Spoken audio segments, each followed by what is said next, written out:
بسم اللہ الرحمن الرحیم نحمده ونصلی علی رسوله الکریم. آج انشاءاللہ یہ 10واں درس ہے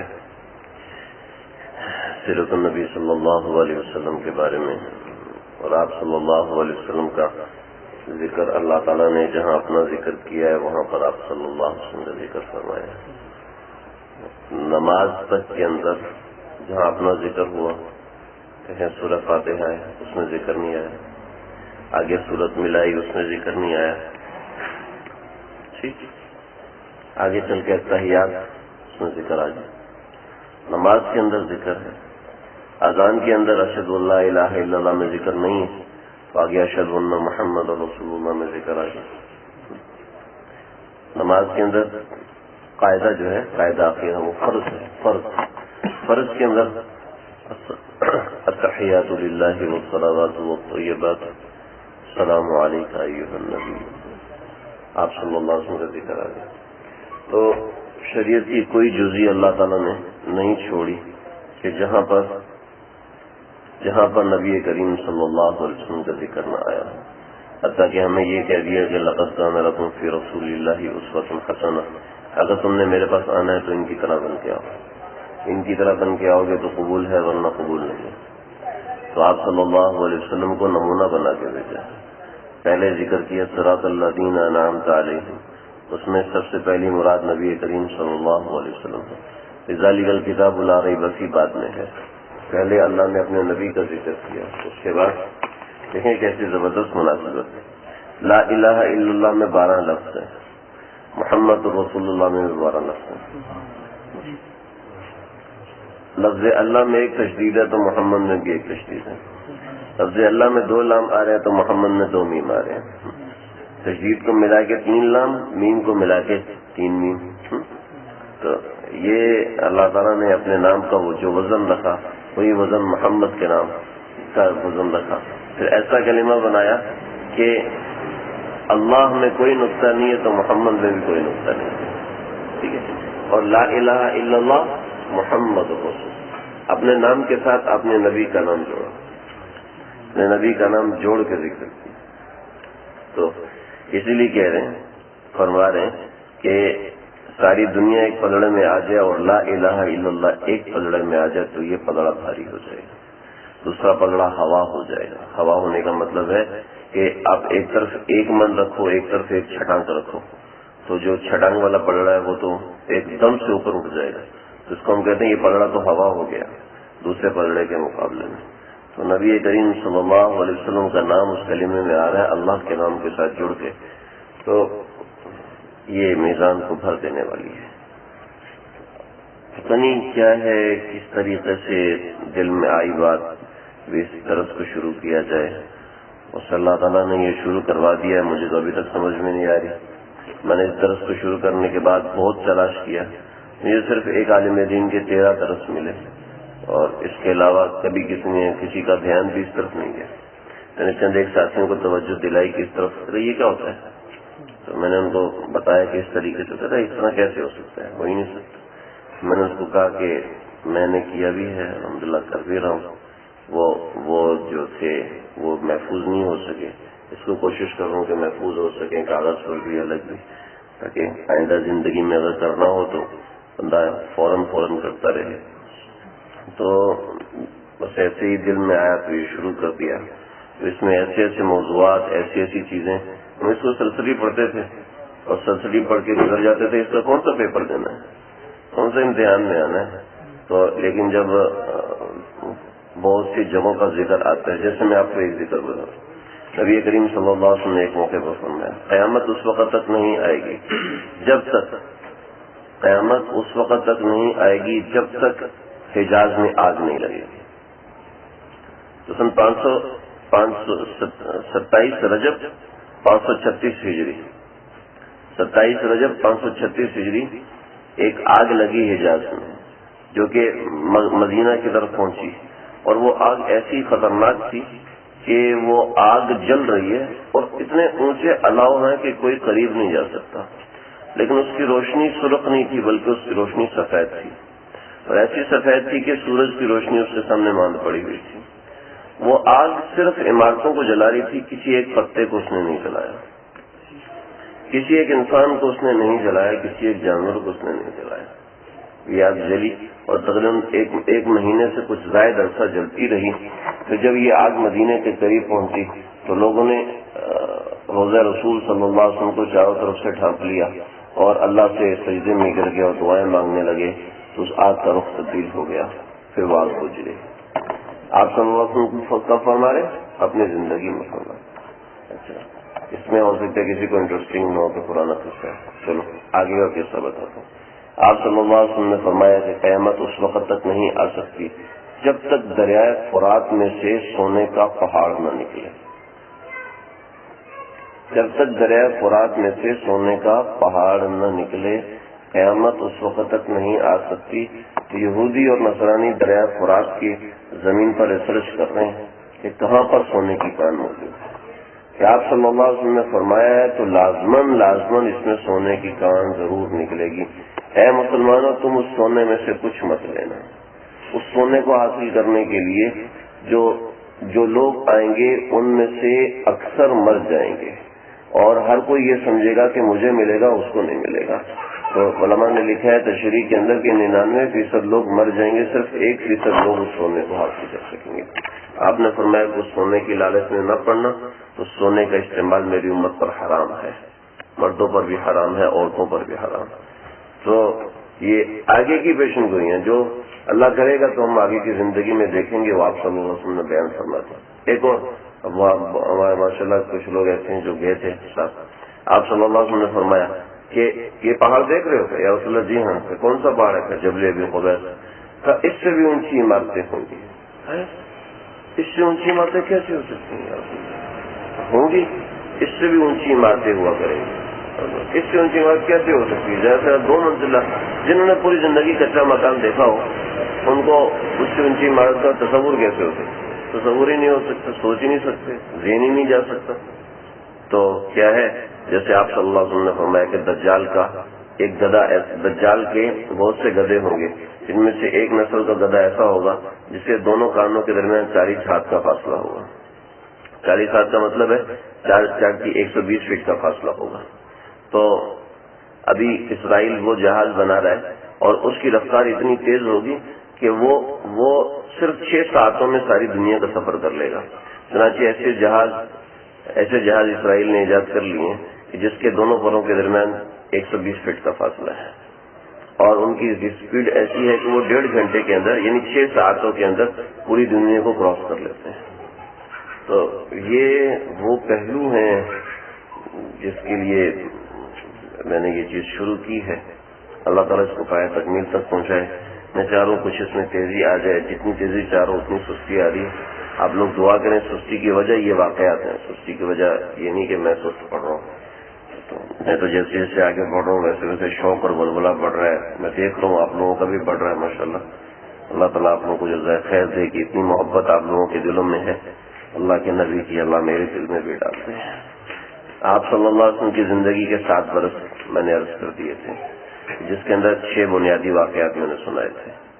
7واں اور آخری واقعہ جو 8ویں برس کے اندر تھا تو وہ حضرت عبد المطلب کے ساتھ جڑا ہوا ہے. آپ صلی اللہ علیہ وسلم کی پیدائش سے کچھ برس پہلے چلے جائیں. میں نے ایک واقعہ آپ کو سنایا تھا، اصحاب فیل کا واقعہ. اصحاب فیل کے واقعے کے اندر ایک لمبی تفصیل تھی. میں اس کی طرف آتا ہوں کہ اس کی طرف اشارہ کروں گا، اس طرف جاؤں گا نہیں. ایک لڑکے کا قصہ ذکر کیا تھا میں نے، ذو نواس بادشاہ. ذو نواس جو بادشاہ تھا اس کے خلاف ایک لڑکا کھڑا ہوا تھا. اس لڑکے نے توحید کا علم بلند کیا تھا اور پھر لوگوں نے اس کے پیچھے چلتے چلتے سب لوگوں کو قتل کر دیا گیا تھا. بڑا تفصیلی واقعہ میں نے پورے درس میں سنایا تھا. تو وہ بادشاہ ذو نواس تھا، وہ اپنے آپ کو الہ مانتا تھا. تو اس کے خلاف وہ لڑکا اٹھا. کیسے تھا؟ جادوگر اس کے پاس آتا تھا، بڑا ذہین لڑکا تھا. تو ذو نواس نے سارے لوگوں کو خندقوں میں ڈلوا کے شہید کروا دیا.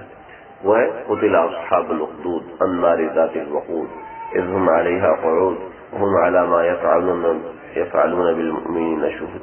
تو یہ جو واقعہ ہوا تھا یہ ادھر ہوا، یہ نیچے نظر آ رہا ہوگا. یہ جو ہے صنعاء یمن، اس علاقے میں یہ واقعہ ہوا تھا. صنعائے یمن، یمن ارض یمن ہے، اس کے اندر ایک اس کا نام لکھا تھا صنعاء، یہ صنعاء کا لفظ ہے۔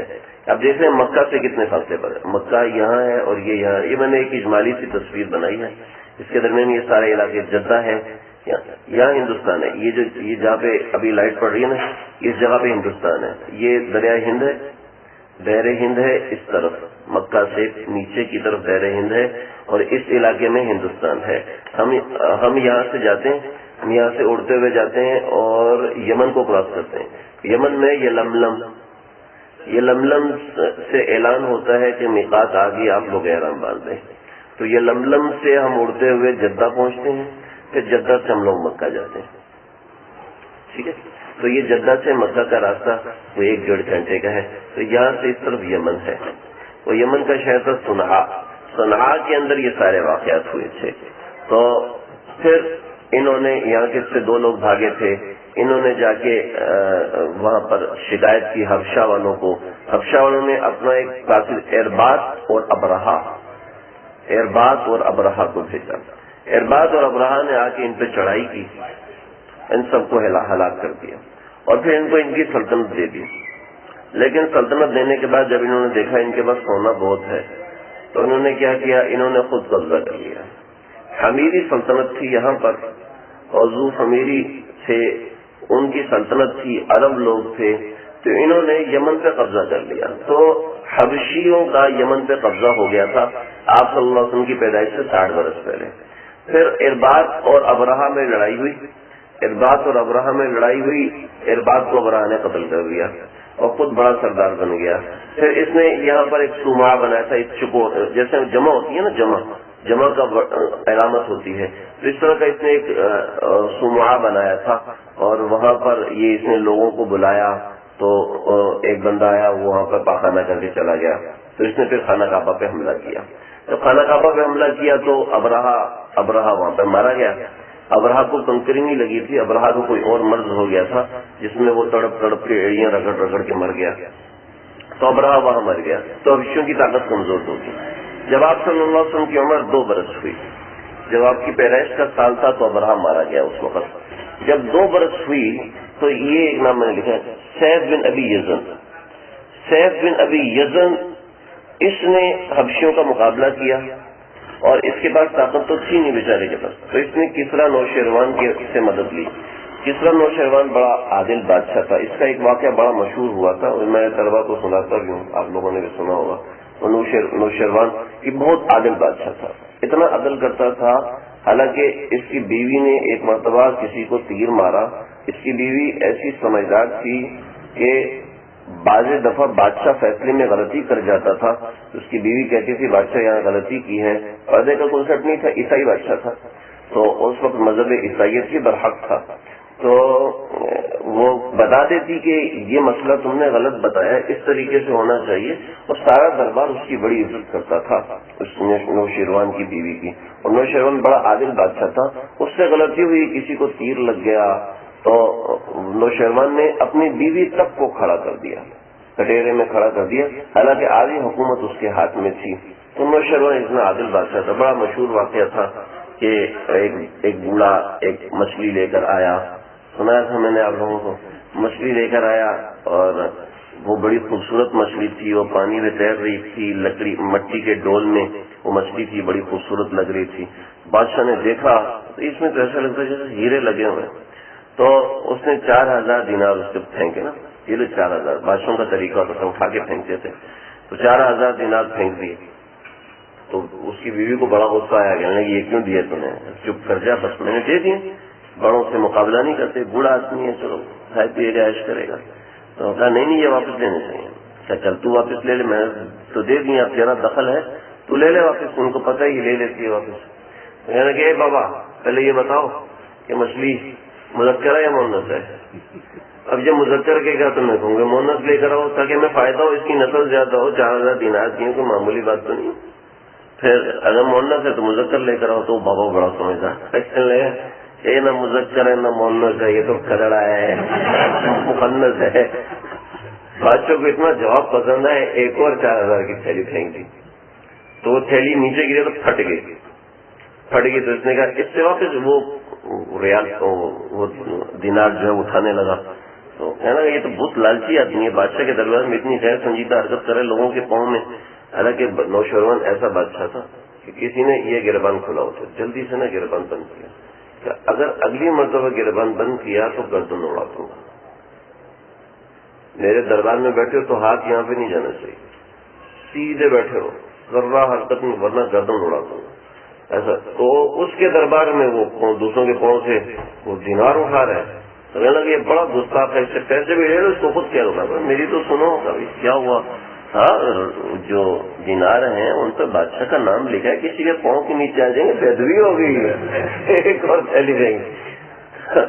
تو یہ نوشیروان تھا. تو یہ سیف بن ابی یزن جو ہے نوشیروان کے پاس گیا، کہنے لگا کہ میرے پاس جو تھوڑی بہت طاقت ہے تو آپ ایسا کرو کہ اپنی طاقت مجھے دو اور میں آپ کی طرف سے گورنر بن کے یہاں پر رہوں گا. یعنی کہ جو یمن ہے وہ کسرا کے ساتھ، یہ جو ہے نا ایران اس طرف ہے، یہ سمندر ہے بحر احمر، بحر قلزم، اس کے دائیں طرف جدہ سے دائیں طرف بحر قلزم ہے، اور اس کے اس طرف جو ہے اس طرف ایران ہے، کسرا ہے، ادھر مصر ہے، پھر ادھر ترکی ہے، پھر اس طریقے سے ممالک ہیں. تو سیف بن ابی یزن نے کہا کہ میں آپ کا گورنر بن کے یہاں پر رہوں گا صنعاء یمن کے اندر. تو اس نے اپنا سالار اس کے ساتھ کر دیا.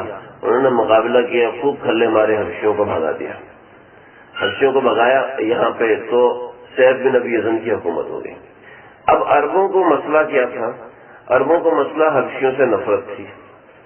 ایک تو اس وجہ سے کہ انہوں نے ظالمانہ قبضہ کیا تھا، دوسرا اس وجہ سے کہ انہوں نے خانہ کعبہ پر حملہ کیا تھا، تیسرا اس وجہ سے کہ وہ حبشی تھے، عرب نہیں تھے. تو ظاہر بات ہے عربوں کو عربوں سے محبت ہوگی. اسلام تو تھا نہیں، ہر ایک کو اپنی زبان والے اپنے قبیلے والوں سے محبت ہوا کرتی تھی. عربوں کو آج بھی اپنی زبان اپنے قبیلے والوں سے زیادہ محبت ہے. اجمیوں کو تو وہ ایسے جوتے کی نوک پہ رکھتے ہیں. تو ہر ایک زبان والے کو اپنی زبان والے سے طبعی طور پہ انس ہوتا ہے، طبعی طور پہ تعلق ہوتا ہے. الجنس یمیل الی جنس، ہر جنس اپنے جنس کے پاس جاتی ہے. کیونکہ آپ نے دیکھا نا کبوتر کوے کے پاس بیٹھا ہو، ہاں جی تیرا کی حال ہے، ٹھیک ٹھاک ہے، تو ایسا نہیں ہوتا، جنس اپنے جنس کے پاس جاتی ہے. تو یہ چونکہ عرب تھے تو ایسا ہوا کہ یہ لوگ اپنا وفد بنا کے گئے. عبد المطلب، امیہ بن عبد الشمس، عبداللہ بن جدعان، اسد بن عبد العزہ، وہب بن عبد مناف، قصی بن عبد الطار، یہ 6 لوگ یا اس سے زیادہ لوگ تھے. یہ ایک وفد بنا کے گئے اور یہ مکہ سے چلے صنعاء یمن تک پہنچے. صنعاء جو یمن کا ایک دارالخلافہ ہے وہاں تک پہنچے. انہوں نے دربار لگایا ہوا تھا سیف بن ابی یزن نے. سیف بن ابی یزن دربار لگائے بیٹھا تھا. تو وہ بادشاہ ایسا تھا کہ اس نے کہاں سے کمک لی، کہاں سے مدد لی اور اپنے بڑے خاندان والوں کا بدلہ لیا اور حبشیوں کو جو ہے وہ ایسا ناز نچائے کہ پورے عرب میں حبشی غلام تھے، اس کے علاوہ دوسرے غلام تھے ہی نہیں، سارے کے سارے اکثر و بیشتر حبشی غلام تھے. تو لاکھوں لوگوں کو اس نے حبشی غلام بنا لیا اور لاکھوں اور دولت کی ایسی پرچار ہوگی کہ وہ صنعاء یمن میں بیٹھا تھا اور اس کی چارپائیاں، اس کی کرسیاں ساری کی ساری سونے کی ہوا کرتی تھیں. اور عبادت گزار وہ ایسا تھا کہ اس کے گھر میں عبادت گاہ بنی ہوئی تھی. تھوڑا آگے سے دیکھتے ہیں.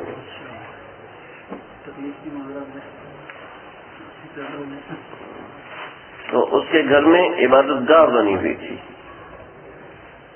اس کو کہتے ہیں بیت عمدان. بیت عمدان اس عبادت گاہ کو حضرت عثمان کے زمانے میں توڑا گیا تھا کیونکہ یہ ستارہ پرست زہرہ ستارے کی پرستش کیا کرتے تھے. تو عرب جو تھے کوئی لات کی، کوئی منات کی، کوئی عزا کی، کوئی حبل کی، کوئی فرداس کی، کوئی لات کی اور کوئی زہرہ کی، اس طرح عبادت کیا کرتے تھے. جو زیادہ نیک لوگ سمجھے جاتے تھے عربوں کے اندر وہ لوگ ہوتے تھے جو زہرہ ستارے کی عبادت کیا کرتے تھے. اور ان کے پاس مذہبی رسومات ہوا کرتی تھی، مذہبی مقتدا یہ لوگ ہوا کرتے تھے. جیسے ہندوؤں میں آج بھی برہمن جو ہے وہ سب سے زیادہ باعزت سمجھے جاتے ہیں اور مذہبی اقدار بھی انہی کے پاس ہوتی ہیں. تو عربوں میں سب سے زیادہ دیندار یہ لوگ سمجھے جاتے تھے جو زہرہ ستارے کی عبادت کیا کرتے تھے. یعنی کہ جو توبہ کرتا تھا تو وہ توبہ اس طرح کرتا تھا کہ زہرہ ستارے کی عبادت کرنا شروع کر دیتا تھا. کہ میں اب لات منات کی عبادت نہیں کروں گا، میں اب زہرا ستارے کی عبادت کروں گا. اس کا قصہ ہے وہ انشاءاللہ کبھی عرض کروں گا، یہاں پہ ضرورت نہیں ہے. تو سیف بن ابی یزن جو ہے یہ اپنے دربار میں بیٹھا ہوا تھا. تو یہ سارے لوگ پہنچے وہاں پر، سارے جو وزارات تھے ان کے لیے اور مہمانوں سب کے لیے سونے کی کرسیاں تھیں. تو ان سب کو بٹھایا تو کہنے لگے جی کیوں آئے ہو؟ جی ملاقات کے لیے آئے ہیں. عربوں میں یہ ہوتا تھا کہ دوسرے کو فتح کے اوپر آپ جا کے مبارکباد دیتے تھے اور ان کی تعریف کرتے تھے، تو وہ تعریف پہ اتنے خوش ہو جاتے تھے کہ آپ کو انعام دیتے تھے اور انعام لے کے واپس آتے تھے. اس سے ایک حمایت کا اعلان بھی ہو جاتا تھا کہ اگر مسئلہ ہوا تو ہم آپ کے ساتھ ہیں، ہم آپ کے دوست ہیں. اور دوسرا یہ بھی ہو جاتا تھا کہ ایک دوسرے سے دوستی اور تعلق بڑھ جاتا تھا، تجارتی رسومات بڑھ جاتی تھیں، جانے آنے سے تجارت ہو جاتی تھی. اور تیسرا فائدہ ہوتا کہ ہدیہ تحفہ بادشاہ کا مل جایا کرتا تھا. تو عبد المطلب صرف جو ہے وہ کھڑے رہے اور باقی سب بیٹھ گئے. تو نے بڑے تکبر سے کہا ان کنت ممن یتکلم بین یدی المملوک فقد اذن لک، اگر تم میں کوئی اس قابل ہے تو بادشاہ کے سامنے بات کر سکتا ہے تو وہ بات کرے، ورنہ چپ کر کے بیٹھ جائے، تمہیں انعام ہدیہ مل جائے گا. تو عبد المطلب جو ہے وہ بیٹھے نہیں، وہ اپنی جگہ پہ کھڑے ہو گئے اور انہوں نے ایسی فصیح و بلیغ تقریر کی. عرب میں سب سے زیادہ فصیح و بلیغ عبد المطلب تھے. اتنے فصیح و بلیغ تھے کہ کعبۃ اللہ میں صرف ایک آدمی کا بستر لگا کرتا تھا اور وہ آدمی تھا عبد المطلب. ایسے فصیح و بلیغ تھے. پیچھے میں نے کسی دفعہ واقعہ سنایا تھا ان کی بارش کا، شکایت کا. تو انہوں نے تقریر کی ان اللہ عز وجل احلک ایھا الملک. آپ کو ترجمہ سمجھ میں نہیں آئے گا لیکن الفاظ کا ردم ایسا زبردست ہے، ایسا جاندار ردم ہے کہ اگر تھوڑی توجہ سے سنیں تو مزہ آئے گا. ایھا الملک محلا رفیعا شامخا مرتفعا بادقا عالیا منیعا انبتك الله نباتا طالت عرومته عظمت جسومته عرومته جسومته هما الاصل ثبت اصله بسبق طال فرعه في اطيب موضع اكرم معدن انت ابيت اللعن ابيت تاتي من الامور ما يلعن عليه ملك العرب الذي تنقاد قمودها الذي عليها العماد كهفها تلجا اليها العباد سلفك خير سلف أنت لنا فيه خير خلف فلن يهلك ذكره من أنت خلف ولن يكمل ذكره من أنت سلف نحن أهل الحرم وسدانة بيته أشخصنا أحضرنا إليك بهجنا وكشف الكرب الذي فتحتنا أثقلنا فنحن ألهتنا لا وفد توزيعتنا ولا تعزيتنا. یہ اس نے تقریر کی کہ آپ ایسے بیج ہیں کہ جن سے آپ کے آباء و اجداد ایسے بیج ہیں کہ جن سے نکلنے والا تناور درخت تم جیسا ہوتا ہے. اور پھر تعریف کرتے کرتے کہ آپ کی عظمت اور آپ کی کبریائی ایسی بڑی ہے کہ آپ ہی اپنے آباء و اجداد کے خلف اور سلف ہو سکتے تھے. آپ سے بڑھ کے کوئی بہترین شاہ سوار نہیں، آپ سے بڑھ کر اس طریقے سے تعریفیں کی. حالانکہ کہ ہم آپ سے ان آباء و اجداد کی تعزیت کے لیے نہیں آئے بلکہ ہم تہنیت کے لیے آئے ہیں، آپ کو مبارکباد دینے کے لیے آئے ہیں. اور ہم اللہ کے گھر کے محافظ اور نگہبان ہیں. ہمیں بھی ان حبشیوں سے تکلیف پہنچی تھی اور تم لوگوں نے ان کو کیفر کردار تک پہنچایا، ہم اس کا بھی شکر ادا کرنے آئے ہیں. تو بادشاہ نے جب دیکھا تو وہ تکبر سے بڑھا اور ہمیں تو عربی آتی نہیں. تو یہ جب اس نے ایسے کلمات سنے تو اٹھ کے کھڑا ہو گیا کہ من این انت، تو کہاں سے؟ تو عبد المطلب کہنے لگے میں عبد المطلب بن ہاشم ہوں. ہاشم اور تو ہماری خالہ کا بیٹا ہوا، تو ہمارا پھر بھانجا ہو گیا، تو ہماری خالہ کا بیٹا بھی ہوا، تو ہمارا بھانجا بھی ہو گیا. تھا یہ بات یہ تھی کہ جو سیف بن ابی یزن تھا یہ یمن کا تھا، اور جو مدینے میں قبیلہ آباد تھا خزرج، وہ خزرج جو ہے یمن سے ہجرت کر کے مدینہ گیا تھا. اور خزرج کے اندر عبد المطلب کی والدہ تھی. جیسے ہاشم نے مدینہ سے نکاح کیا تھا، جسے عبد المطلب نے بھی مدینہ سے نکاح کیا. پھر حضرت عبداللہ نے بھی جو آپ کے والد ہیں انہوں نے بھی مدینہ سے نکاح کیا تھا. تو ہاشم نے بھی مدینہ سے نکاح کیا تھا اور خزرج سے نکاح کیا تھا. کہتا یہ تو ہمارے رشتہ دار ہیں، اور ایک تو عرب ہوئے اور ایک رشتے دار ہوئے، ایک مبارکباد دینے ہے، خوشگوار موقع ہے، تو کہنے لگے کہ ان کو لے کے جاؤ، یہ خوب اکرام کرو۔ پورے 1 مہینے تک ان کو روکا اور کھلا کھلا کے خوب موٹا کیا ہوگا تو کھلایا پلایا۔ تو 1 مہینے کے بعد سیف بن ابی یزن جو ہے حضرت عبد المطلب کو بیت عمدان میں لے کر آئے، جو خاص عبادت گاہ تھی وہاں پر لے کر آئے۔ کہنے لگے میں نے آپ کو کسی خاص مقصد کے لیے روکا ہے۔ کہنے لگے کہ انی اجد فی الکتاب المکنون، ہماری کتابوں میں نا ایک بہت بڑا خزانہ موجود ہے، والعلم المخزون، علمی خزانہ ہے، الذی ادخرنا لانفسنا، جو ہم نے صرف اپنے لیے چھپا کے رکھے، ہم یہ کسی کو نہیں دیتے، کسی کو بھی نہیں بتاتے، مرتے وقت کسی خاص رشتے دار کو وصیت کرتے ہیں، احتجبنا، وہ ہم چھپا کے رکھتے ہیں، کتمنا دون غیرنا خبرا عظیما، بہت بڑی خبر ہے، ہم چھپا کے رکھتے ہیں، کسی کو نہیں بتاتے، سب سے چھپا کے رکھتے ہیں۔ وخطرا جسیما فیہ شرف الحیات، یہ ایک ایسی چیز ہے کہ جس میں بہت بڑا شرف ہے، ہم کسی کو بتاتے نہیں ہیں تاکہ یہ شرف ہم لوگ حاصل کریں، پتا ہوگا تو ہم ہی حاصل کریں گے، پتا ہوگا تو ہم حاصل کریں گے، پتا نہیں ہوگا تو کوئی کیسے کہاں سر مارے۔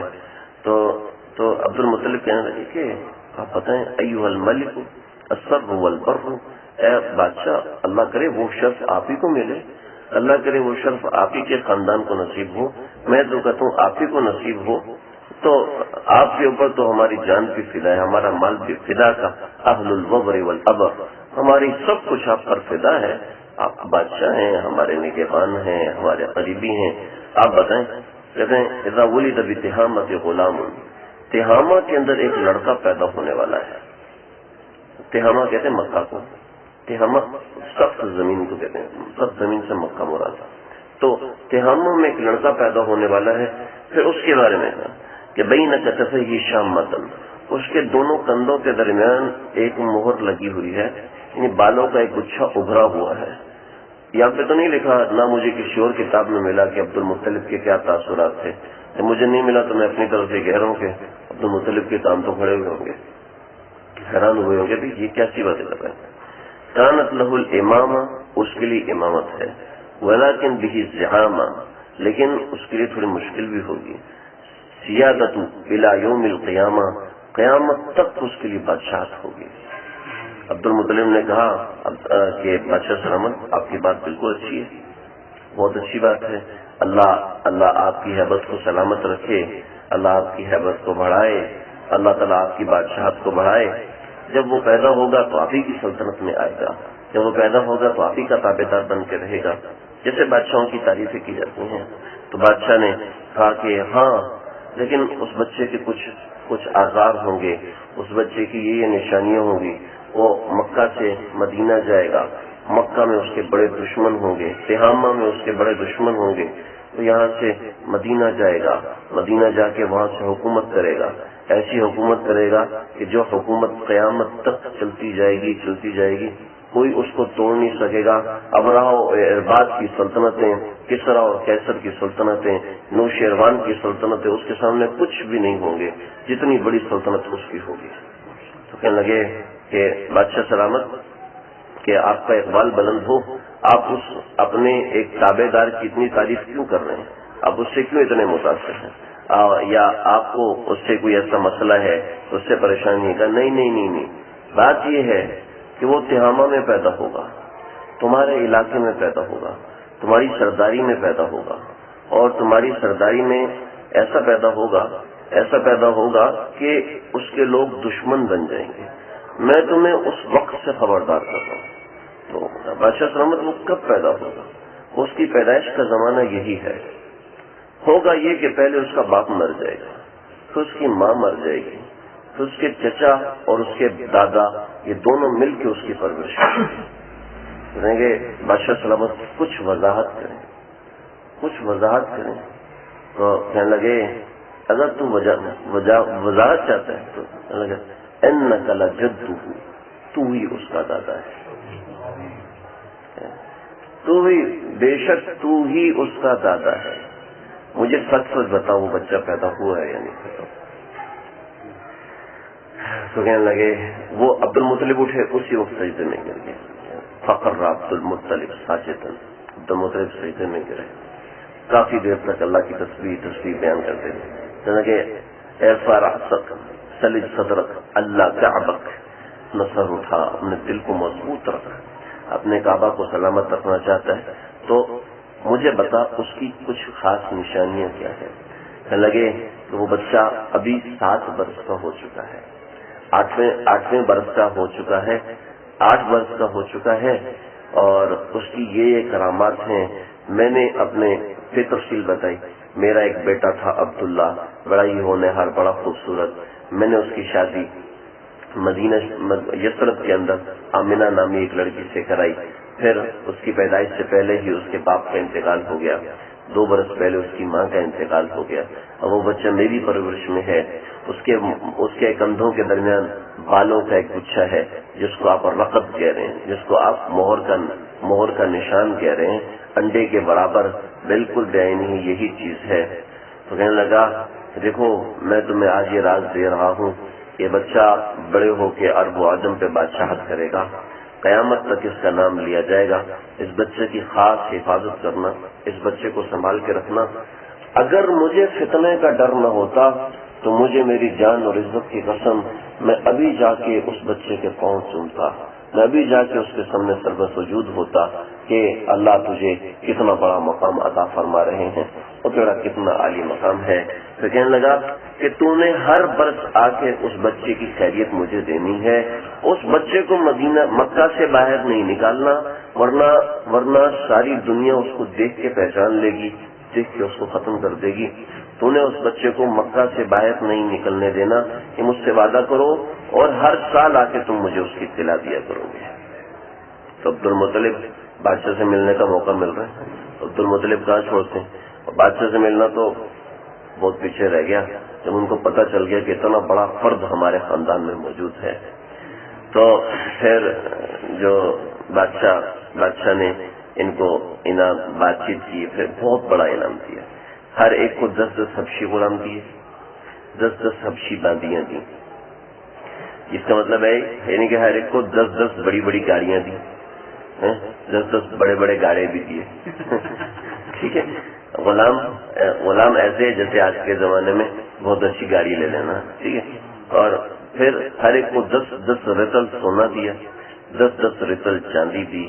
10 رتل کا 10 رتل یعنی کہ 10 تولے کو ملا کے ایک رتل بنتا ہے کہ ہر ایک کو تقریباً 100 کلو سونا، 100 کلو چاندی. اتنا بڑا ہدیہ دے کر واپس کیا. تو عبد المطلب جاتے وقت کہہ رہے ہیں تم اس انعام پہ خوش ہو رہے ہو، مجھے اس سے بہت بڑا انعام ملا ہے. کون سا بڑا انعام ملا ہے؟ کہ وہ وقت بتا دے گا کون سا بڑا انعام ملا ہے. اگلے برس عبد المطلب آنے لگے تو پتہ چلا کہ بادشاہ سیف بن ابی یزن اس کا انتقال ہو گیا ہے. تو سیف بن ابی یزن کا انتقال ہو گیا تھا. اگلے برس عبد المطلب کا بھی انتقال ہو گیا. جیسے میں نے آپ کو بتایا تھا کہ عرب لوگوں میں یہ ہوتا تھا کہ ہماری تعریف کی جائے. عبد المطلب کا انتقال بھی ایسے ہی ہوا. سارے بچوں کو بلایا، سارے بچوں کو بلانے کے بعد کہنے لگے کہ میرے اوپر مرثیہ کیسے کرو گے، میرے اوپر کیسے رو گے. سارے مجھے رو کے دکھاؤ. سب نے رو کے دکھایا تو بڑے خوش ہوئے. شکر ہے میرے اوپر بھی رونے والے ہیں. یہ عربوں میں اس چیز کا بڑا اہتمام ہوتا تھا. ہمیں تو ہو سکتا ہے ہنسی ہے، لیکن عربوں میں بڑا اہتمام ہوتا تھا. حضرت عمر کو خنجر لگا، حضرت عمر کو خنجر لگا تو حضرت عبداللہ بن عباس کہنے لگے جاؤ دیکھ کے مدینے کا کیا ہے. تو عبداللہ بن عباس اٹھے، مدینہ میں چکر لگا کے یا عمر کوئی گھر ایسا نہیں ہے جہاں سے رونے کی آواز نہ آ رہی. شکر ہے. اس کا مطلب ہے لوگ مجھ سے خوش تھے، لوگ مجھ سے. تو وہ یہ نہیں تھا کہ میری اتنی اہمیت ہے کہ لوگ، بلکہ یہ بچوں والی بات ہے. وہ اس لیے کراتے تھے کہ میں دیکھوں کہ لوگ مجھ سے خوش بھی ہیں یا مجھ سے نالاں ہیں کہ میرے جانے. کیونکہ عربوں میں منافقت بہت کم تھی، منافقت بہت کم تھی. جو آپ صلی اللہ علیہ وسلم کے پاس یا رسول اللہ آپ کی دعوت کرنی ہے، آپ نے فرمایا عائشہ کی بھی دعوت کرو، نہیں اس کی دعوت نہیں ہے، صرف آپ کی. صاف بول دیں. تو عربوں میں جو بھی تھا صاف ہماری طرح ہی جان بھی حاضر ہے لیکن کام نہیں کرتے. یہ نہیں ہوتا. تو جس کو تکلیف نہیں ہوتی اچھا وہ تو مر گیا. کئی ایسے لوگ تھے جن کے مرنے کے بھائی اس کو چھوڑو نہیں، جن کے مرنے کے موقع پر آ کے ان لوگوں نے آ کے خوشیاں منائی، ہم تیرے جانے کے بعد ایسے خوشیاں منائیں گے. یہ نہیں خیال کہ مر رہا چلو اس کا تھوڑا سا اعتبار کر لو، نہیں، جو دل میں صاف چھونک دیں گے. تو عبد المطلب نے ایسے ہی لوگوں کو بلایا، انہوں نے مرثیے کے اشعار پڑھے، عبد المطلب خوش ہوئے. اسی خوشی میں ان کا چلتے چلتے آہستہ آہستہ انتقال ہو گیا، جان نکلی. آپ سے پوچھا کہ عبد المطلب کا انتقال یاد ہے؟ کہاں؟ میں عبد المطلب کے سرہانے کھڑا تھا تو مجھے ہاتھ پکڑا اور فرمانے لگے کہ اے ابو طالب، اب تو نے اس بچے کا خیال رکھنا ہے اور تو ہی اس بچے کا خیال رکھ سکتا ہے. ابو طالب سب سے زیادہ غریب بیٹے تھے. عبد المطلب کے تمام بیٹوں میں ابو طالب سب سے زیادہ غریب تھے. تو کہنے لگے میں کیسے کروں گا؟ کہنے لگے برس گزر گئے کہ ہم نے پیٹ بھر کے کھانا نہیں کھایا تھا. تو جب میری ذمہ داری لگائی تو میں آپ صلی اللہ علیہ وسلم کو لے کر آیا، دسترخوان بچھا کھانے پہ بٹھایا. تو کھانا ہم نے شروع کیا، کھاتے کھاتے تھک گئے، کھانا ختم نہیں ہوا. تو اس کے بعد دودھ آیا. تو میں نے سب سے پہلے یتیم بچہ ہے، اس کا باپ بھی نہیں ہے، ماں بھی نہیں ہے، دادا بھی نہیں، اس کو دو. پہلے آپ کو دیا، آپ نے گلاس دودھ پیا اور وہ ختم نہیں ہوا تو دوسرے کو دیا، پھر بھی ختم نہیں ہوا، تیسرے کو دیا، پھر بھی ختم نہیں ہوا، چوتھے کو دیا. سب نے شیر ہو کے دودھ پیا، دودھ ویسے کا ویسے سلامت تھا. سب نے کہا پیالہ مجھے تو، پیالہ پی لیا اور یوں پیا اور پیالہ ختم کیا. تو ابو طالب نے آپ کو گلے سے لگا لیا، فرمانے لگے کہ تیری برکت ہے.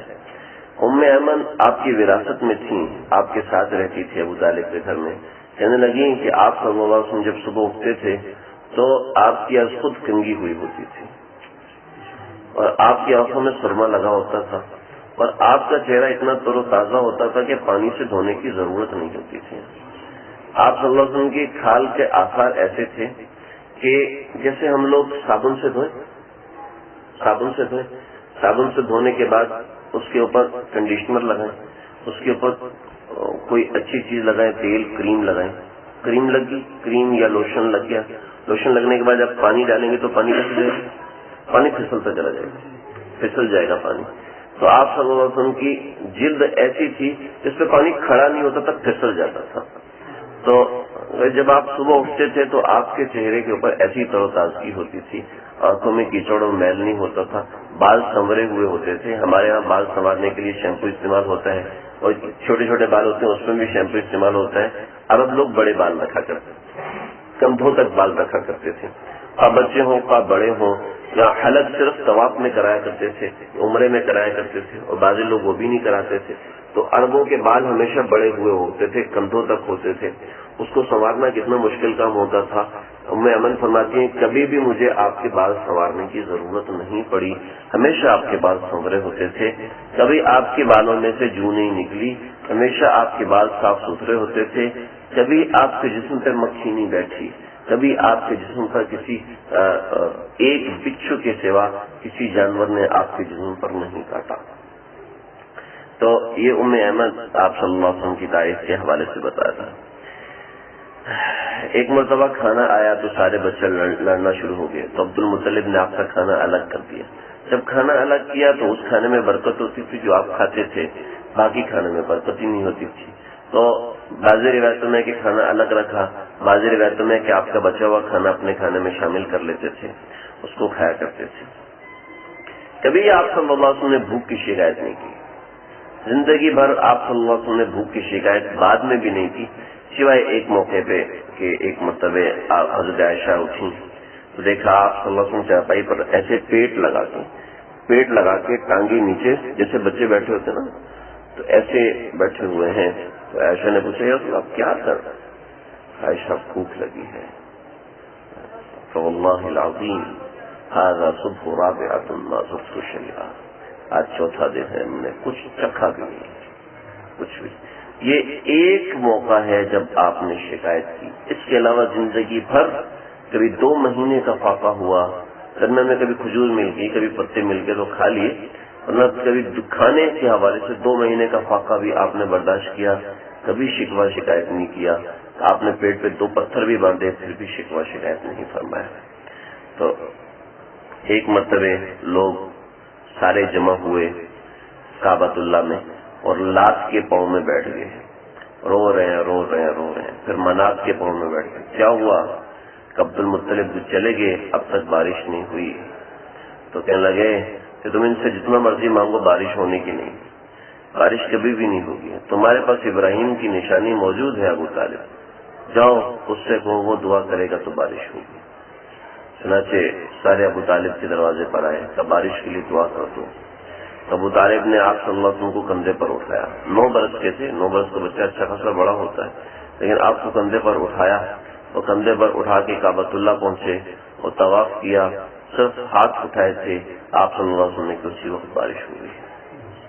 تو یہ اس کے علاوہ آپ صلی اللہ علیہ وسلم کی زندگی ابتدائی معجزات سے ہے, جو میں نے آپ کو بتایا تھا. پیدا ہوتے ہی آپ کے اوپر وہ ایک ٹکڑی سی رکھ دی گئی, آپ نے اشارہ فرمایا وہ ٹوٹ گئی, پھر آپ نور میں ڈوب گئے. ابتدا سے لے کے انتہا تک معجزات ہی معجزات ہیں. یہ آپ کی عمر 9 برس تھی. ذوالمجاز ایک وہ میلہ لگتا تھا. یہ مکہ ہے. مکہ میں اس طرف ہے عرفات, اس طرف عرفات ہے.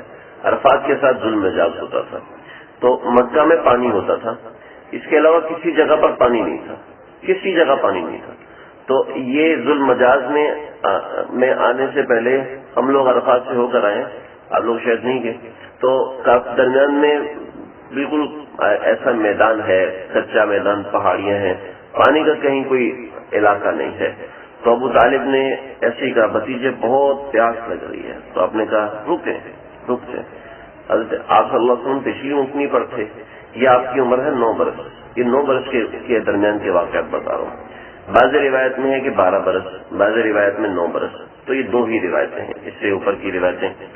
اور بھی روایتیں 15 کی ہیں لیکن قابل اعتبار نہیں ہیں. تو یہ صحیح روایت کے اعتبار سے 9 برس آپ کی عمر ہے. تو آپ نے اونٹنی روکی, آپ اترے اونٹنی سے, اور اونٹنی سے اترے آپ صلی اللہ علیہ وسلم, اور آپ نے وہاں پر ایڑی ماری تو وہاں سے پانی کا چشمہ پھوٹنا شروع ہو گیا. اور آپ نے بلایا اب ابو طالب کو کہ آئے پانی پیئیں. انہوں نے شیر ہو کے پانی پیا, پھر اسی پانی میں ایڑی ماری تو پانی بند ہو گیا. بالکل صحیح روایات میں یہ واقعہ لکھا ہے. ابو طالب تھوڑے پریشان ہوئے. کنت بالمجاز وہ موضع علی فرسخ من عرفہ سے 1 فرسخ کے فاصلے پر, سوقا للجاہلیت تما. اس میں لوگ 20 دن گزارتے تھے. میں نے آپ پہلے بتایا تھا ذوالمجاز کے اندر یہ آگے ایک حرب فجار آئے گی, اس کے اندر میں انشاءاللہ اس کا تفصیلی ذکر کروں گا. تو جاہلیت میں لوگ یہاں پر آتے تھے. تو کہنا فشکو پیڑی فقل تو ابن اخی اے میرے بھتیجے قد عطشت وما قلت له ذلك. میں کسی کو کہتا نہیں ہوں لیکن میں نے تو تمہیں کہہ دیا, مجھے پانی کہیں سے نظر نہیں آیا. تو آپ صلی اللہ علیہ وسلم اترے, پھر آپ نے بڑی طویل روایتیں یہاں لکھی میرے پاس. یہ ایک مرتبہ ذوالمجاز کی طرف آپ یہاں پر گئے.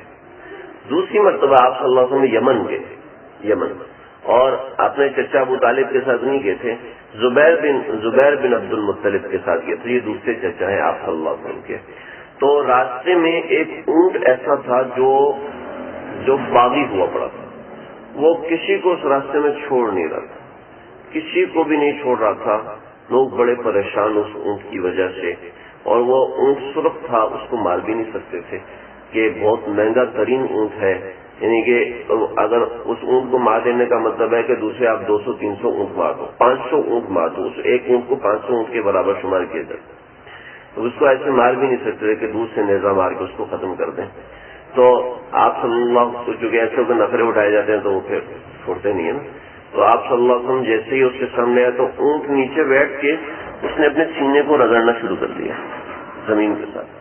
آپ نے فرمایا کہ میرے پیچھے آؤ, سارے آپ کے پیچھے آئے. آپ اس اونٹ پر بیٹھے, اپنے اونٹ کی نکیل اس اونٹ کے ساتھ لگائی, اور آپ نے پورا علاقہ پار کیا جس علاقے پر اس اونٹ نے خرابی کی ہوئی تھی. اور پار کرنے کے بعد وہ اونٹ سے آپ اترے تو اونٹ آپ سے ایسے رخصت ہوا جیسے ہم الٹے ہو کے واپس جاتے ہیں, الٹے ہو کے کمر نہیں کرتے, ایسے ہو کے آپ سے رخصت ہو کے چلا گیا. پھر واپسی پہ آئے تو اس علاقے میں سیلاب آیا ہوا تھا، اور سیلاب ایسا تھا کہ پانی کی موجیں بنا ہوا تھا، بالکل صحیح روایت ہے، پانی کی ایسی موجیں تھی کہ سارے عرب کا راستہ بند ہو گیا تھا۔ تو آپ صلی اللہ علیہ وسلم نے فرمایا میرے پیچھے آؤ، سارے آپ کے پیچھے آئے، جہاں سے آپ گزرتے پانی پھٹتا آپ کو راستہ دیتا، آپ گزر جاتے، سارا قافلہ لے کے آپ واپس پہنچے۔ جب آپ مکہ پہنچے تو سارے مکہ میں دھوم مچی ہوئی تھی، یہ 9 برس کا بچہ ہے اور اس نے کیا اس کو بزرگی اور کیسا اس کو شرف اور کیسی کرامت اس بچے کو حاصل ہے، تو آپ کا بڑا عزت اعزاز اکرام کیا گیا۔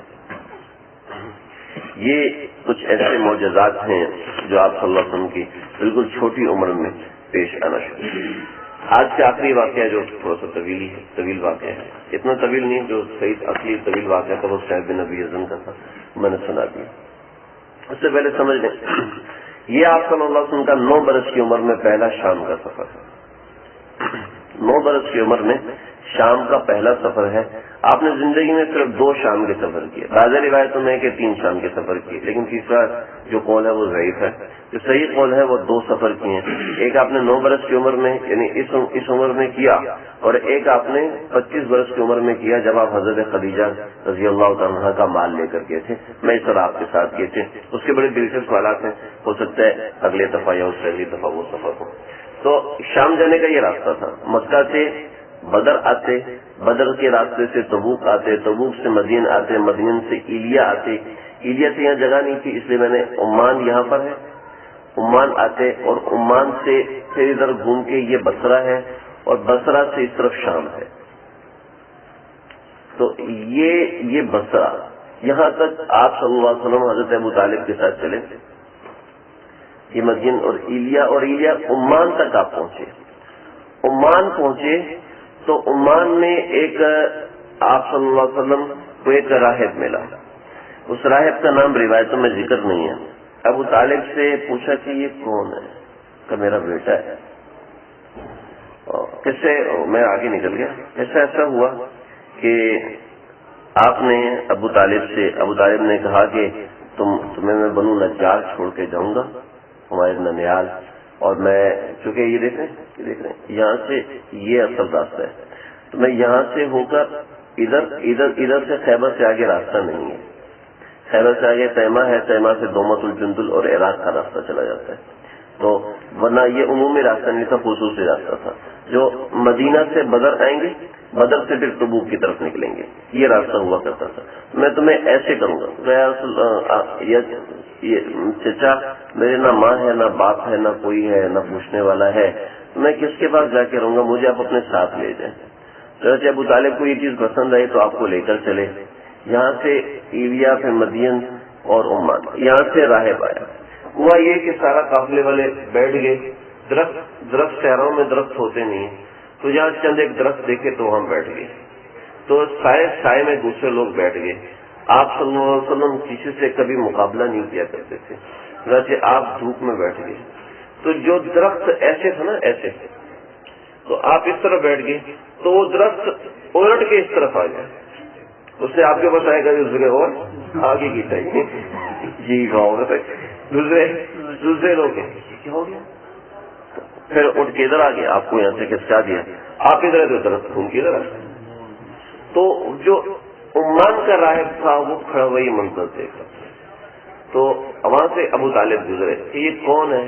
بعض روایتوں میں ہے کہ ابو طالب کے دوسرے بھائی گزرے، حارث بن عبد المطلب گزرے، تو حارث بن عبد المطلب جو تھے وہ ابو طالب سے تھوڑا وہ تھے کہ ضد میں تھے کہ لوگ ان کی زیادہ عزت کرتے ہیں تو میری کم کرتے ہیں۔ انہوں نے کہا تو ان سے پوچھا یہ لڑکا کون ہے، یعنی یہ عبداللہ کا بیٹا ہے، ابن عبداللہ، یہ محمد بن عبداللہ ہے، عبداللہ کا بیٹا ہے، یہ یتیم ہے۔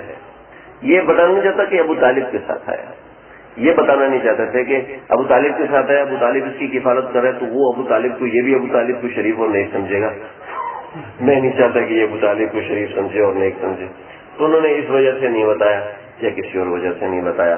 بہرحال پھر ابو طالب آئے کہ یہ کون ہے، کہ یہ میرا بیٹا ہے، کہ یہ تیرا بیٹا نہیں ہو سکتا، یہ جو لڑکا ہے یہ یتیم ہے، تجھے کیسے پتا؟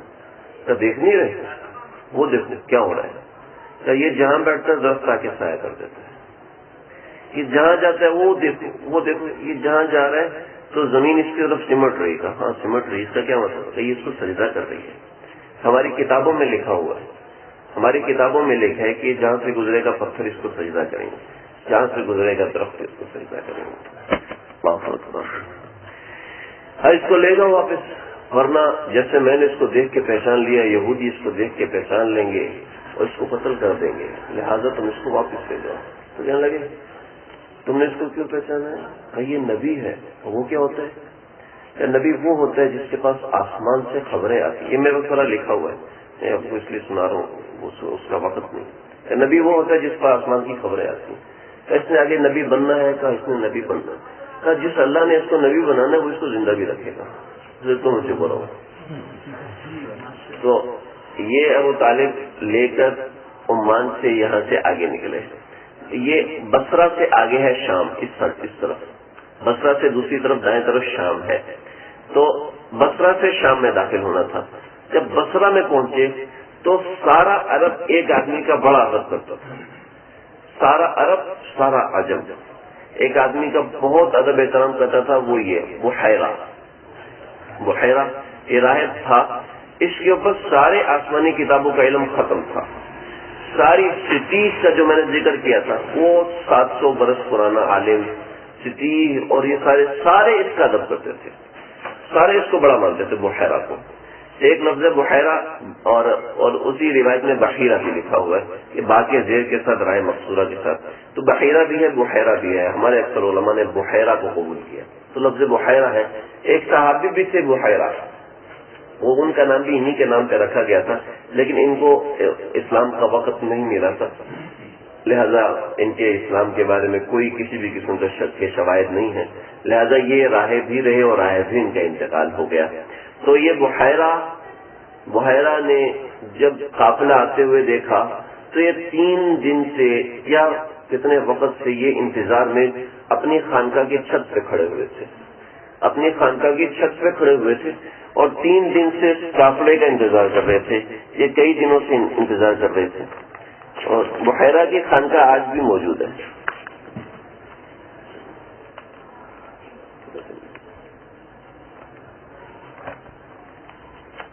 میں اس میں آپ کو دکھاؤں گا.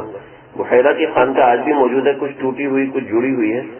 تو یہ اس خانقاہ کی چھت پہ کھڑے ہو کے آپ صلی اللہ علیہ وسلم کا انتظار کر رہا تھا بحیرہ.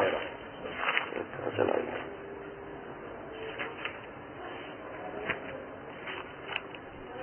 درس کے بعد میں کرتا ہوں. تو یہ اس خانقاہ میں بیٹھا آپ صلی اللہ علیہ وسلم کا انتظار کر رہا تھا.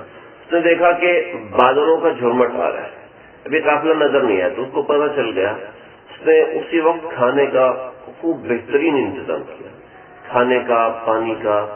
عرب ہمیشہ ہر سال یہاں سے گزرتے تھے, ہر سال یہاں سے گزر کے شام جاتے تھے, ادھر سے گزر کے شام جاتے تھے, اس کے علاوہ کوئی راستہ نہیں تھا. تو شام جاتے تھے تو کبھی بھی بحیرہ نے کسی کو نکل کے نہیں دیکھا تھا, اور نہ کسی نے کبھی بحیرہ کو دیکھا تھا, کیونکہ بہت بڑا عالم تھا. یہ تورات کا علم اس کے اوپر آ کے مکمل ہو رہا تھا, تو اس وجہ سے بڑے بڑے ملوک آتے تھے اس کے بعد. اس کو کبھی کسی نے دیکھا نہیں تھا بحیرہ کو, اور نہ اس نے, یعنی کہ ان لوگوں میں سے عام تو ایسا نہیں کہ کوئی نظر ہی نہیں آتا تھا کسی کو. تو بحیرہ اس دن خانقاہ کی چھت پہ چڑھا ہوا تھا اور یہ دیکھ رہا تھا کہ کب آئیں گے. تو قافلہ جب بادل نظر آنا شروع ہوئے تو اپنی کتاب میں دیکھا اور بادلوں کو دیکھا تھا, ہاں بالکل صحیح, کھانا تیار کرو. اس قافلے میں اتنے لوگ ہوں گے, 75 لوگ ہیں, اتنے لوگوں کا کھانا تیار کرو. سارے جو ساتھ تھے, جو مریدین متعلقین جو ساتھ تھے, وہ بھی سمجھتے تھے کہ آج چھوٹا سا عالم ہو تو اس کی بات مانتے ہیں کہ یار اس نے کسی جائز ناجائز کو دیکھ کر ہی بات بتائی ہوگی. تو ظاہر بات ہے وہ اس زمانے کا سب سے بڑا عالم تھا, تو انہوں نے اتنے بندوں کا کھانا تیار کیا. تو آئے. اب اس میں 2 قسم کی روایت ہیں, میں کچھ ملا کے بیان کروں تاکہ ساری بات بیان ہو جائے, کوئی بات رہے نہیں. جب وہ قافلہ آیا تو بحیرہ سب کو دیکھ رہے ہیں, ہر ایک کو دیکھ رہے ہیں, ہر ایک کو دیکھتے ابو طالب تک پہنچے, اور بعض روایتوں میں ہے کہ ڈائریکٹ آپ صلی اللہ علیہ وسلم تک پہنچے. تو جو صحیح روایت زیادہ صحیح ہے وہ یہ ہے کہ آپ صلی اللہ علیہ وسلم تک پہنچے. 9 برس عمر ہے, پورے ادب کے ساتھ، احترام کے ساتھ بحیرہ آپ کے سامنے بیٹھ گیا. دو زانوں بیٹھ کے کہنے لگا آپ کو لات منات کا واسطہ میں آپ سے کچھ سوال کروں گا، آپ اس کے جوابات دیں گے؟ تو کہنے لگا کہ مجھے میری عزت کی قسم ہے، مجھے سب سے زیادہ نفرت ان دو ناموں سے ہے، لات اور منات، لہذا ان کے واسطے تم مجھ سے سوال مت کرو. کہا ہاں تم اللہ کے واسطے تم جواب دو گے؟ ہاں اس واسطے سے میں تمہیں جواب دوں گا. عربوں میں واسطہ بہت زیادہ چلتا ہے، تو اس واسطے سے میں تمہیں جواب دوں گا. ٹھیک ہے. پھر مختلف سوالات کیے. تمہاری ماں زندہ ہے؟ تو کیا تمہارا باپ پیدائش سے پہلے فوت ہو گیا؟ فوت ہو گیا. کہ تمہاری پیدائش اس وقت ہوئی؟ تم 2 برس ادھر رہے، تم نے تمہارے ہاتھ یہ معاملات ہوئے، ایسی ایسی چیزیں ہوئیں؟ تھا بالکل ہوئی. تمہارے دونوں کندھوں کے درمیان بالوں کا گچھا موجود ہے؟ کہا ہاں ہے. تو مجھے دکھاؤ گے؟ آپ نے چادر ہٹائی. قمیض پہننے کا رواج میں سے چادر پہنی، جیسے احرام کی چادر ہوتی ہے. چادر ہٹائی پیچھے کی تو وہ بالوں کا گچھا نظر آیا. بعض روایتوں میں کہ گوشت کا لوتھڑا تھا اور اس کے اوپر بال تھے. بعض میں ہے کہ بال ہی اتنے زیادہ تھے کہ وہ گوشت کا لوتھڑے کی طرح بنا ہوا تھا، جیسے ایک کبوتر کے انڈے کے برابر. کبوتر کا انڈا مرغی کے انڈے سے تھوڑا سا چھوٹا ہوتا ہے. میرے عبداللہ بھائی سے پوچھنے یہ آپ کو دکھا دیں گے. عبداللہ بھائی غائب ہے؟ اچھا ٹھیک. تو کبوتر کے انڈے جتنا یہاں پہ گوشت ابھرا ہوا تھا، اس کے اوپر بال تھے. اس میں تصدیق ہے. اس نے جیسے ہی اس جگہ کو دیکھا تو ادھر ہی رونا شروع کر دیا اور آپ کی مہر نبوت کو بوسہ دیا. بوسہ دے کے واپس جانے لگا. تو انہوں نے کہا اب بحیرہ یہ تو آج کیسی حرکتیں کر رہے ہیں، یہ آج آپ کیسی حرکتیں کر رہے ہو کہ آج تک تم کبھی نیچے نہیں آئے، کبھی باہر نہیں نکلے، آج تم ہمارا انتظار اوپر کھڑے ہو کے کر رہے ہو. اب تم نے یہ کہا ہاں آج یہ قافلہ ہی کچھ ایسا ہے، اس کے ساتھ ایسا معاملہ ہونا چاہیے، لہٰذا آج تم سب کا کھانا میری طرف سے ہے. یہ بات تم نے میں نے 75 بتایا، 200 افراد تھے یا کتنے تھے مجھے ذہن میں نہیں ہے، کیونکہ یہاں پر بھی موجود نہیں ہے، میں نے کہیں اور پڑھا تھا. تو یہ سارے افراد کا کھانا کیا. اور اب دوسری روایت کو ساتھ شامل کریں. سارے افراد کا کھانا کیا اور سب کو بلا کے لانا. سارے آگے. جب سارے آگے تو دیکھا کہ آپ صلی اللہ علیہ وسلم اس میں موجود نہیں. تو کہنے لگے کہ بھئی کوئی قافلے میں کوئی رہ تو نہیں گیا؟ کہا نہیں کوئی نہیں رہا، جو آ سکتے تھے سب کو بلا. نہیں کوئی تو باقی ہے جو قافلے میں نہیں آیا. کہا کہ کہنے لگے ہاں ایک بچہ ہے، ابو طالب کا بھتیجا ہے، وہ نہیں آیا. تو کہنے لگے کہ بھی یہ کیسی بات ہے، کسی آپ یتیم کے ساتھ ایسا معاملہ کر رہے ہو، دوسرے تو آگے اس کو نہیں بلایا. ایک روایت میں ہے کہ جو بندہ نکلا تھا وہ ابو بکر صدیق تھے، دوڑ کے نکلے. یہ روایت صحیح ہے لیکن سمجھ میں نہیں آتی کہ کیسے صحیح، کیونکہ لشکر میں سب سے چھوٹے آپ صلی اللہ علیہ وسلم، قافلے میں سب سے چھوٹے آپ صلی اللہ علیہ وسلم تھے. تو اس کے لیے ایک دوسری ضعیف روایت ہے، ابو بکر صدیق رضی اللہ تعالیٰ کی عمر آپ صلی اللہ علیہ وسلم کی عمر کے برابر تھی، یا آپ صلی اللہ علیہ وسلم کی عمر سے 2 مہینہ بڑی تھی. تو اس روایت پہ اعتبار کرنا پڑے گا، لیکن ہم اس میں نہیں جاتے. بحیرہ بھی باہر نکلا، دوڑا. تو آپ صلی اللہ علیہ وسلم باہر کھڑے تھے اور گھوم رہے تھے، اور جو بادل بحیرہ نے 3 دن پہلے آتے ہوئے دیکھا تھا وہ بادل آپ کے سر پہ چکر لگا رہا تھا جہاں جہاں آپ چکر لگا رہے تھے. پھر آپ بیٹھ گئے تب بھی بادل چکر لگانا شروع ہوا. بحیرہ نے غور سے دیکھا تو 3-4 بادل جھگڑ رہے تھے کہ ہم نے سایہ کرنا، کوئی کہتا ہم نے سایہ کرنا ہے، کوئی کہتا ہم نے سایہ کرنا ہے. جہاں آپ جاتے وہاں پر پتھر آپ کو سلام کرنا شروع ہو جاتے. تو گیا بحیرہ، اندر گیا، اندر جا کے ابو طالب کو لے کر آیا. کہا دیکھ رہے ہو یہ کیا ہوا ہے؟ کہاں یہ تو میں پیچھے بھی دیکھ کر آیا. یہ دیکھو سارے درخت اس کو سجدہ کر رہے ہیں، سارے پتھر اس کو سجدہ کر رہے ہیں. میں یہ کہتا ہوں کہ پتھروں نے بھی اللہ کے نبی کو سجدہ کیا، ہم اللہ کے نبی کی بات ماننے کو تیار نہیں ہوتے. کیسی ناقدری ہے، کیسی وہ بے جان ہو کہ آپ کے تابع دار بن رہے ہیں، ہم جاندار ہو کر. اللہ معاف فرمائے. تو کہا کہ اس کو فوراً واپس لے جاؤ. بحیرہ وہ ہستی تھی کہ ابو طالب اس کے سامنے زبان نہیں کھول سکتے تھے. بڑوں کے سامنے زبان نہیں کھولی جاتی، اپنے جیسوں کے سامنے، یا کوئی ایسا ہو جو اتنا بڑا قابل احترام نہ ہو اس کے سامنے بندہ زبان کھول ہی لیتا، اپنی عقل کا اشکال پیش کر دیتا ہے، لیکن جو بڑے ہوتے ہیں بندہ اس کے سامنے زبان نہیں کھولتا۔ چنانچہ کسی کو بھیجا، یا قافلہ جا رہا تھا ان کو بھیجا، بنو نجار بھیجا یا مکہ بھیجا، دونوں روایتیں ہیں اپنی جگہ پر، صحیح ہیں یا ضعیف ہیں، اس کی تخریج سامنے نہیں ہے۔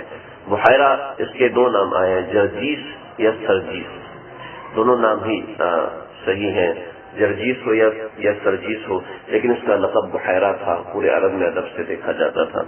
اس نے بڑی وصیتیں کی کہ ان کو کبھی بھی مکہ سے مت نکالنا ورنہ ان کو لوگ قتل کر دیں گے، یہ ابھی تک یہاں پر روکے ہیں۔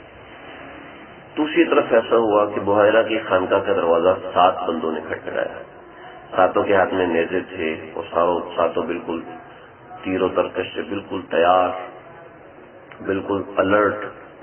تو کہنے لگے کہ ہم شام سے آئے ہیں، فلاں یہودی نے ہمیں بھیجا۔ بحیرہ ان کو اندر لے کے گیا، ہمیں فلاں لوگوں نے بھیجا ہے، ہم یہاں پر آئے ہیں، آج کی تاریخ میں محمد بن عبداللہ نے آپ کی خانقاہ میں آنا تھا، وہ کہاں ہے ہمیں تو؟